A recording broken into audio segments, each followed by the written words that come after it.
flare out the elbows instead, so that when I pull my knees to my chest, it breaks down his posture, and then I can start doing things like feeding my hand in the collar, and that's usually enough that he has to respect this, and he'll probably let go, and then he let go of my belt here. Okay, so one approach if he has the belt grip is grabbing two hands behind the elbow, flaring the elbow, knees to my chest to break his posture, and then as I'm breaking his posture and putting my hand in the collar, naturally he should let go of the belt and start going to the hand in the collar.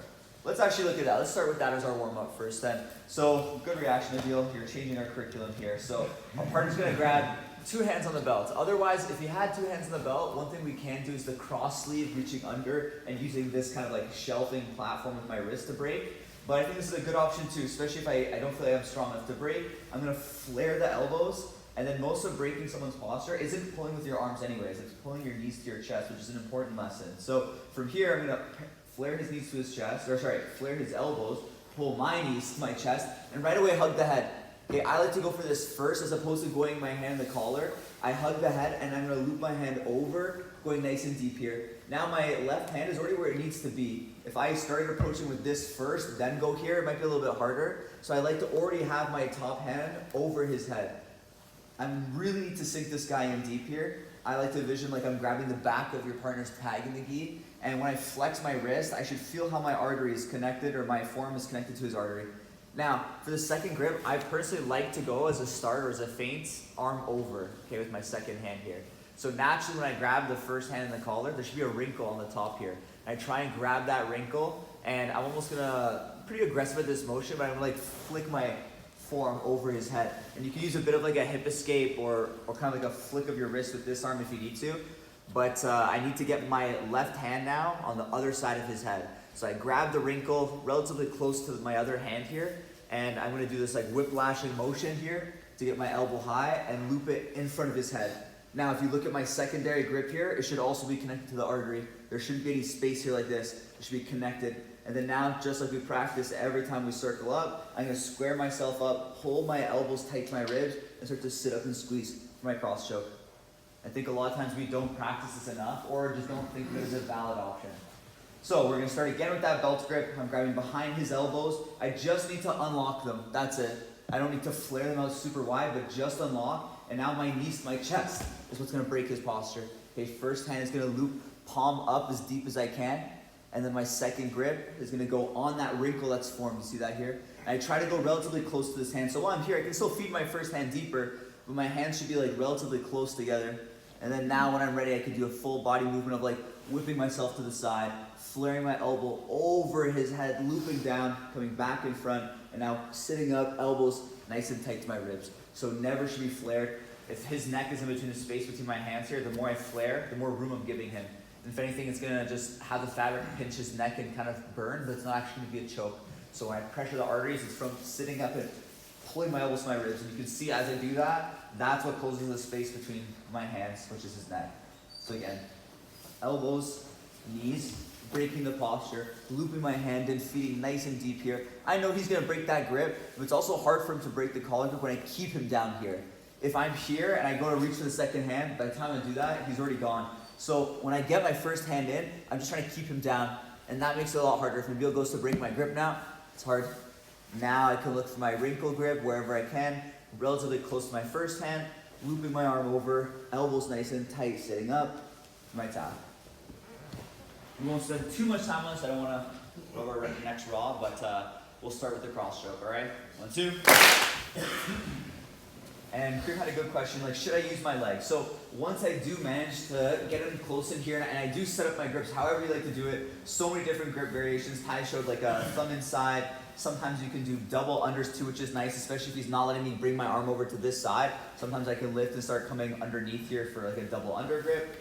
But I think the common theme for the cross stroke, no matter what grip you like, is I need to get him close to me. If I go for my second grip and Nabil's like super tall here, it's very hard to finish here. I'm just relying on my arm strength. Whereas when I have him in close, I'm using everything, core, legs, I'm using my full body to pull him in tight and add power to that choke, okay?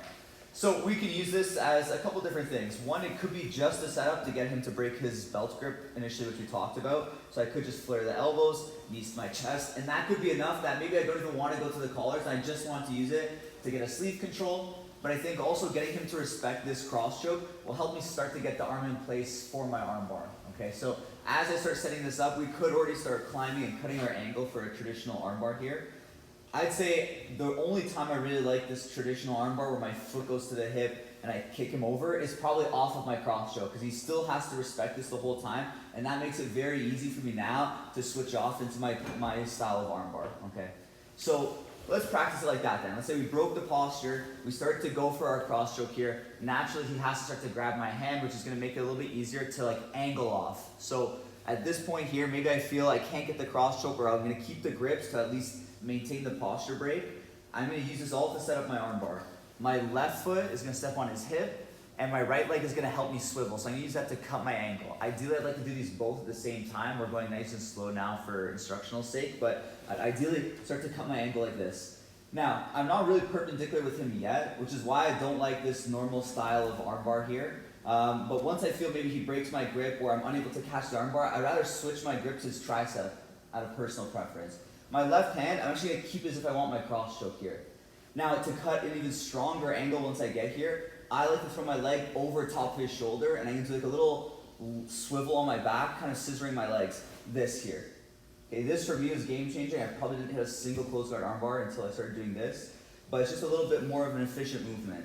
I have my knee over his shoulder, my hand on his other shoulder is helping keep his posture down, and I'm just going to scissor my legs. So this leg over the shoulder is biting down, and then my leg that's normally over his back is going to kick up. And that's going to help me swivel my hips so that now I'm perfectly perpendicular with him.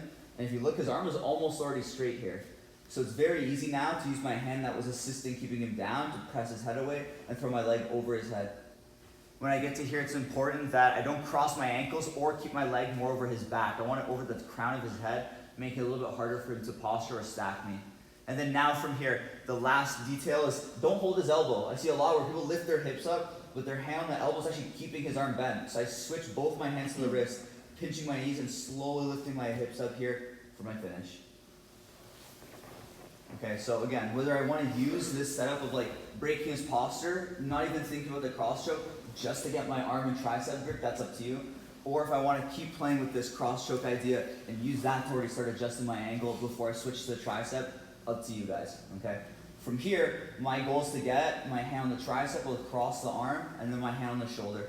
Once I have this, I feel pretty good. Even if I was just here, I think it's pretty realistic that I angle myself out and I'm able to go straight to throwing my leg over his shoulder.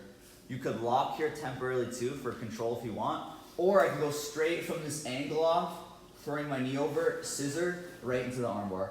I like it because I think it's a little bit more efficient and faster as well. But I'll leave it open to you guys. So again, break the posture. I could just use that to get my grips. Same side sleeve to start, cross tricep grip, and then right away I'll upgrade from the sleeve to the shoulder. From here, before I throw my legs over, it's going to be very hard if I stay square to Nabil. So I have to angle myself off, and then now I throw my legs over. Again, I can lock the angle here, or lock the triangle and then take my time. Or once I throw my leg over, I just scissor right away, throw my leg over to the wrist, and add my pressure.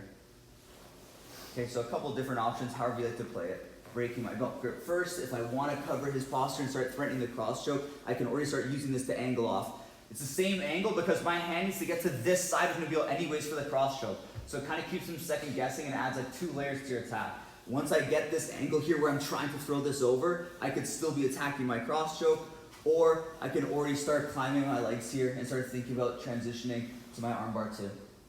Okay?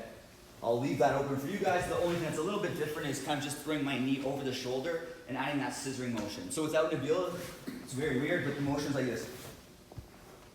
If you can do this, great. You can do the armbar. I'm pushing the back of my knee off his shoulder. My other leg's kicking up, and that should help me swivel and cut a very nice perpendicular angle for the armbar. All right, let's try this, guys.